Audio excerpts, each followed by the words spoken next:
16 رحت لندن ادرس لغه. ايه. وطب معي واحد شحماني. ايه نعم. من عيال من دسمه. نعم. تعرفنا على بعض. يعني الكويت عزمني بالصباحيه، قال لي تعال عازمك على العشاء. تمام. ذاك الوقت احنا ما نقتل ها. ايه. فقلت حق امي الله يرحمها، قلت ترى من ابوي وابي السايق يوصلني الصباحيه معزوم على العشاء. ايه. مالك بالطويل وصلنا. طبعا وانا رايح بالطريق مرينا وينبي كليت برجر. جيت ولا الحوش مفروش والعالم كلهم اعمارهم 14 15 16 هذا العود. ايه. منهم اخونا ابو احمد بندر مكراد العجمي. نعم. وكثير من العيال العسكر ما شاء الله عليك تعرفوا كلهم. بيت زين. المهم بس ذاك الوقت اعمارنا 14 يعني جمعتنا محدث لله لا مصلحه ولا شيء.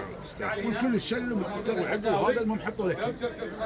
قعدت انا ما كنت وينبي قبل كليت شوي كان اقوم. كانوا يقومون ايش سويت؟ يقول قاموا. قلت ايش حق يقومون؟ خلي يقعدون. يقول لا يبا طالع عزيمه طيب ما يصير لازم تقعد. كل شيء خلاص قعدوا. يقول ما يصير خلاص. خرفت. المهم عاد واحد من عيال العسكر يقول باكر العشاء عندي. قلت لا ما يصير. ما يصير. تقول له ايه؟ قلت له ايه؟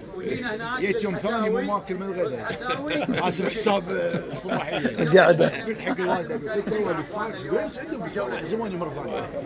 رحت اول ما قعدنا كنت اكل واحده.